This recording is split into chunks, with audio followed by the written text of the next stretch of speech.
नमस्कार, आदाब, अभिनंदन। स्वागत आप सबका आपके अपने यूट्यूब चैनल जेजे सर में। दोस्तों, आज हम हिंदी व्याकरण के शब्द युग्म टॉपिक पर चर्चा करेंगे, उसका विस्तृत अध्ययन करेंगे।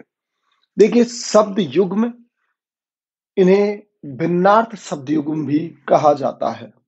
अर्थात जो शब्द होते हैं, दिखने में, सुनने में, बोलने में एक जैसे लगते हैं, किंतु उनके अर्थ अलग-अलग होते हैं। ये अपनी शब्दकोश को सुदृढ़ भी करते हैं और शब्दकोश की हमारी जानकारी को बढ़ाते हैं। प्रत्येक भाषा में ऐसे युग्म हुआ ही करते हैं, जिनकी जानकारी होना मतलब भाषा की सूक्ष्म जानकारी होना होता है। अधिकतम परीक्षाओं में जो हिंदी से संबंधित उनमें ये आते हैं। सबसे पहले हम कुछ उदाहरण देखते हैं कि शब्द युग्म क्या है।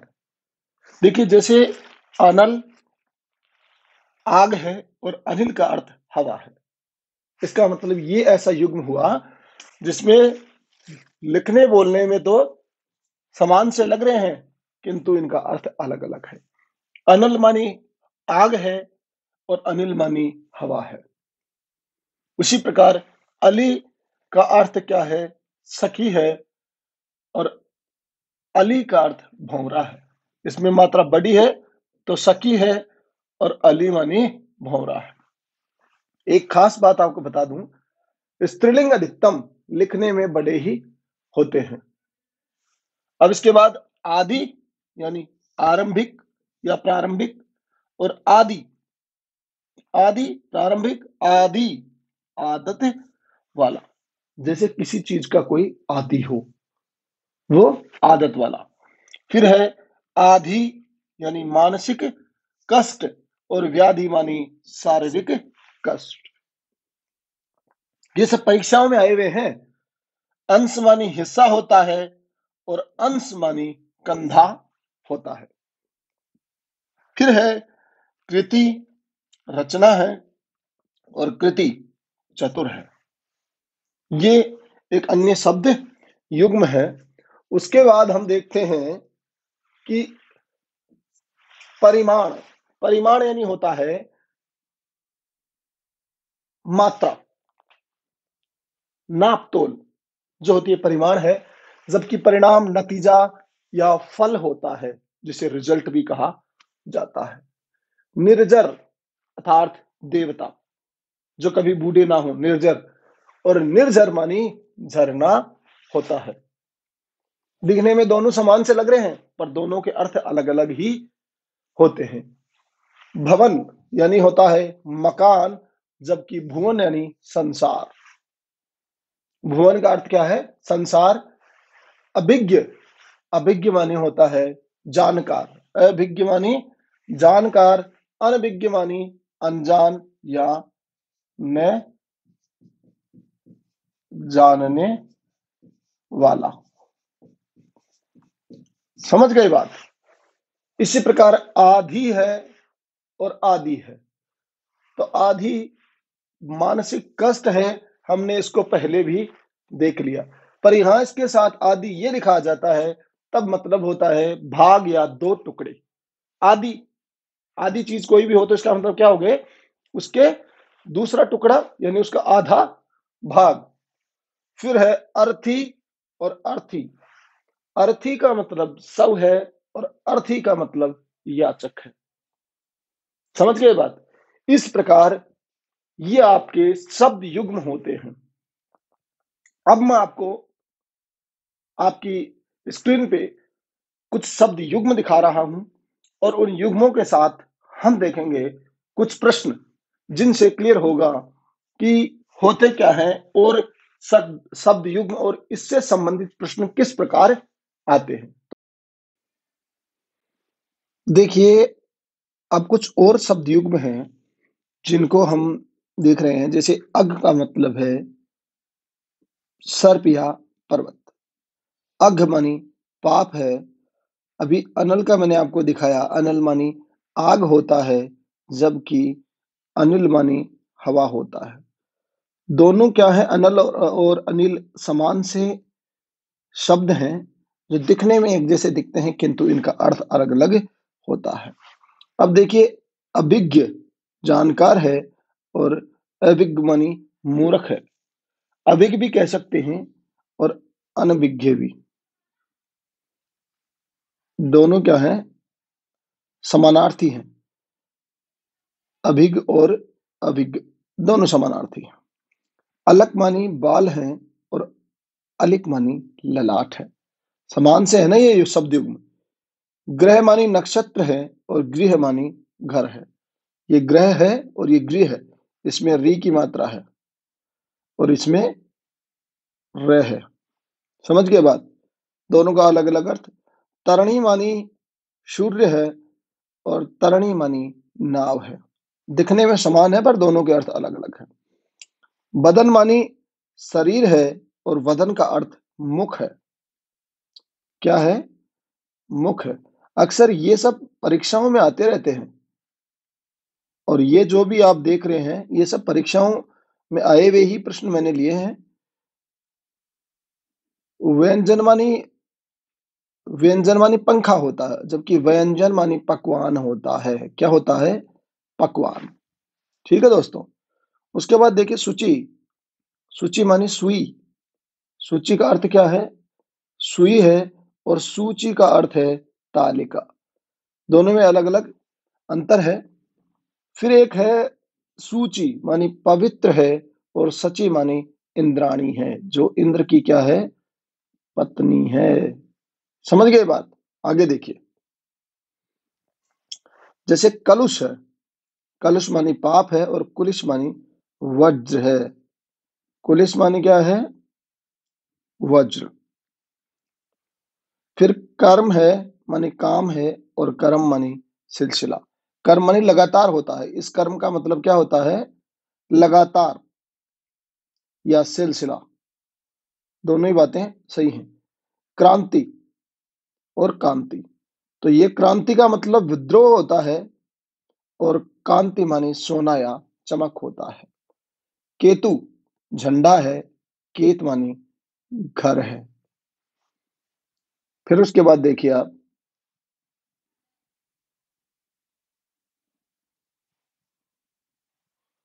फिर है कुल। कुल मानी वंश और कुल मानी किनारा।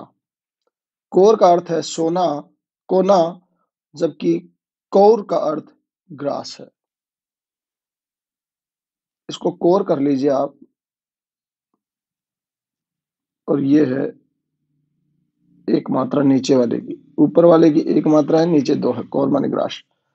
खर मानी गधा है, जबकि खार का अर्थ होता है राख या क्षार, जो नमकीन चीज से अर्थ लिया जाता है। नमक भी कह सकते हैं इसे आप। खवा मानी कंधा और रवा मानी छोटा। क्योंकि दोनों में फर्क क्या है? ये लिख दिया तो आपने ख हो जाता है और रे और वे लिख दिया तो र हो जाता है। तो खवा मानी कंधा है, जबकि रवा मानी छोटा कण है। फिर है कपीस और कपीस। यह कपीस का मतलब हनुमान है, जबकि कपीस का मतलब बादामी भूरा। कमला लक्ष्मी है। कमल एक पुष्प है। करी हाथी है। कीर मानी तोता है। कंथपति कंथा गूदड़ी। गूदड़ी। थन यानी पशु के स्तन। थान स्थान है। दग्ध जला हुआ। दुग्ध दूध। दिन दिवस और दीन मानी गरीब है।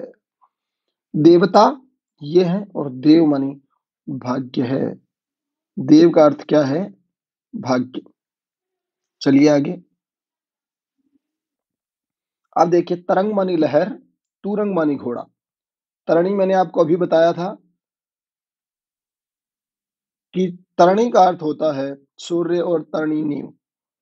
तेग तलवार, तेज तीक्ष्ण, तड़ाक शीघ्र, तड़ाग तालाब, धन मानी रुपया पैसा और धान मानी अनाज होता है। अब हम कुछ महत्वपूर्ण प्रश्नों की बात कर लेते हैं। प्रश्न उत्तर जो कि हमारी एग्जाम से रिलेटेड हैं, एग्जाम्स में आते हैं। उनके बारे में कुछ चर्चा कर लेते हैं। देखिए अभी ये सबसे पहले इस तरीके के प्रश्न आते हैं कि किस विकल्प में कृति और कृति का सही अर्थभेद है। मैंने पहले बताया कृति मानी रचना होता है और कृति मानी चतुर व्यक्ति होता है। फिर है आहत और आहूत। आहत मानी हवन सामग्री होता है और आहूत मानी बुलाना होता है। यहाँ मात्रा क्या है, एक में आहूत है जबकि एक में ये आहूत है। तो जो ये आहूत में मात्रा बड़ी है उसका अर्थ होता है बुलाना। इस आहूत का अर्थ तो क्या है, बुलाना, और इसका हवन सामग्री है। ठीक है दोस्तों, आगे देखिए आप। आगे है कि किस कर्मांक में भीति और भीति शब्द युग्म का सही अर्थ भेद है। तो ये भीति का मतलब डर है और इसका दीवार है। आगे है सम और सम। सम और सम युग्म का सही अर्थ देने वाला युग्म है। सम माने तो समान है, इस सम को हम क्या कहते हैं, समान कहते हैं, और इस सम का अर्थ है दूसरे का मोक्ष प्राप्त करना। प्रवार या प्रवार, प्रवार एक मूंगा है और प्रवार मानी वस्त्र है। ठीक है दोस्तों, आगे देखिए कूच और कूच।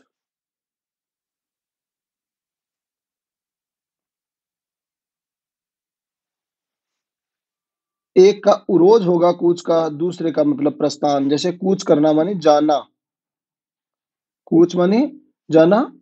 7 नंबर प्रश्न देखिए, कौन से शब्द युग्म का अर्थ भेद सही नहीं है। हमें इनमें से ये ढूंढना है कि किसका सही नहीं है। तरंग मानी तो लहर है, तुरंग मानी घोड़ा, बिल्कुल सही बात है। अंश मानी हिस्सा और अंश मानी कंधा, ये भी सही है।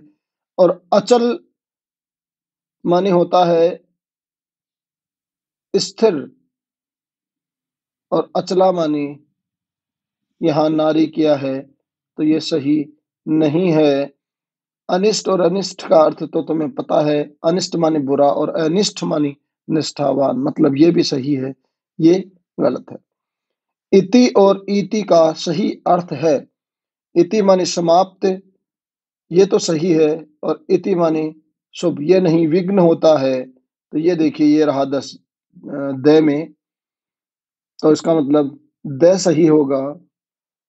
फिर है प्रश्न नंबर 9, प्रसाद और प्रासाद। प्रसाद मानी